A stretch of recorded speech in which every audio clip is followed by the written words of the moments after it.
Okay, so let's talk about this fundraising chair position that's been empty for so long. And I'll give you kind of my understanding of at least what a fundraising chair does for a county party organization.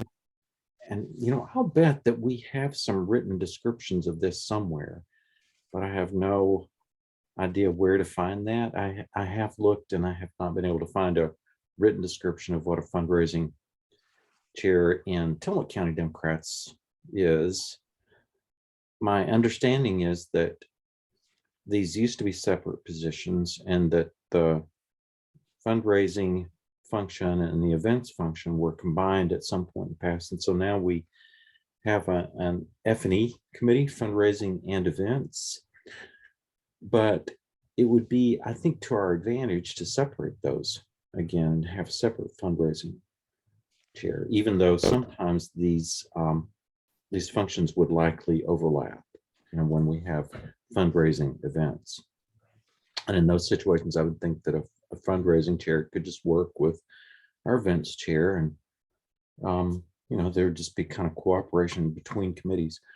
But so to my way of thinking, the most important reason to have a fundraising committee and a fundraising chair to lead it is not so much to improve our ability to raise money, although I think that that would be one of the effects. I'm not so focused on fundraising targets or really just the amount of money we raise in general. I am more focused on involvement and using all of our committees and almost everything that we do to increase involvement in the party. And I would see the fundraising function, the fundraising committee, as a place where we could bring people in. But I think we need to be clear on what fundraising is for us. For us, it's almost certainly not going to be like it is when you're working on a capital campaign or something, which I have done in the past, right? I led a great big capital campaign 10, 15 years ago. And that kind of work is sometimes kind of uncomfortable. It requires people with a special kind of skill set and willingness to ask for money. But I don't think that's what we're going to be doing. We're not going to be sitting down with people one-on-one, taking them out to lunch, asking them to write big checks or anything like that. I think more likely we need a fundraising committee to consider all the different ideas that tend to be brought to us during the year. People will say, hey, there's this opportunity. Somebody wants to donate a timeshare, or somebody wants to donate like a vacation rental we had last year. How about we turn that into a fundraiser? So we could do raffle tickets or and there are lots of things like that. In fact, I have one of those ideas. I would like to see us partner with our new congressional, our new congressperson, Suzanne Bonamici. She did a matching grant thing with Yamhill County, and I know you guys have heard me talk about this probably too many times, but last summer, she did a matching grant to help encourage people to become regular donors to Yamhill County. And so she contributed $2,000, I think it was, maybe more, that was given to match any regular, recurring contributions that were made to Yamhill County to help them build up their core of, what are called pillars of the party in our organization in Multnomah County, and I think probably other county party organizations in Oregon. Pillars of the party are the people who contribute regularly. Suzanne was going to help Yamhill County get that going, and I think we could do this same thing. But I'll bet that that should be under the leadership of a fundraising committee. You know, maybe it also touches the functions of like a legislative committee or elections committee or whatever, but it would mostly be a fundraising thing, and it would involve reaching out to Suzanne Bonamici and explaining the opportunity, explaining the need, and seeing if she will do something like that with us, or at the very least, getting more of our electeds to become pillars of the party or get their names on our list of donors, you know, on our website where we have all those the supporters now listed. You would think that our elected representatives would like to have their names listed there. They certainly like that in Multnomah County. You know, when we do the annual fundraising dinner for the Celsi dinner in Multnomah County, the electeds definitely want their name on that list of supporters that is part of the program, you know, the printed thing that everybody gets when they sit down for that dinner. Yeah. And that kind of thing, I think, could be led effectively by a fundraising chair. So, you know, I would be mostly interested in seeing a fundraising chair get people involved in work like that. And I'd mostly be wanting to help with the fundraising function by finding people who would be willing to work on that committee and just increase our involvement that way.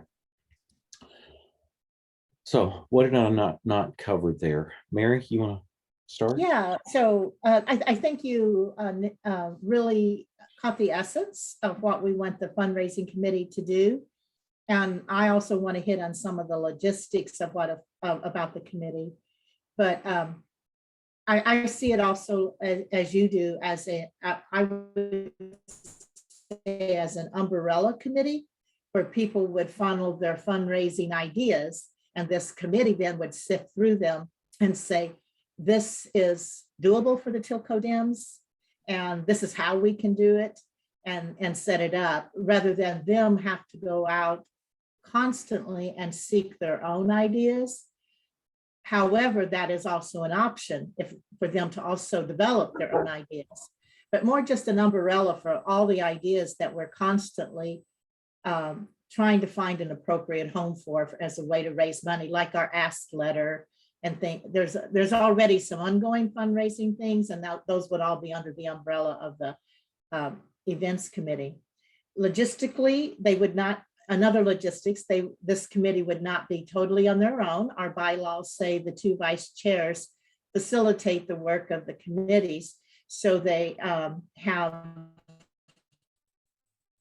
backup, if that makes sense. When they, if the committee, as it's getting started, of course, they have you as the chair, but they have all three of us actually who will facilitate and help them. And so I think that could be a comfort, knowing that they're not just being thrown out there on their own. It did used to be two separate committees, and the central committee voted to make it one committee. And I think to make it a truly high functioning umbrella committee, we would probably want the central committee to vote to separate it. And I want to also logistically stress to whoever would want to take on this chair role or even join the committee that they get to write their own committee policies. The chair and vice chairs would set up the mission and the reason and purpose for the committee, just as we did for the elections committee. But then the committee, once they get together, they can develop their own internal working policies of how they want to do things. And eventually our bylaws say they select their own chair, but since there's not a committee yet, we can pick a chair to get it started. And they can pick their own time to meet, how often they want to meet. They have a lot of autonomy once the committee's up and running, and they also have a lot of support. So Betsy, is there anything you would like to add to that? Well, since I'm the new kid on the block still, that's always my excuse. Well, it's been a couple of months. I was going to look through the bylaws, but you did say that the two vice chairs will definitely be there to help, assist, Yeah. facilitate whatever is necessary to be done.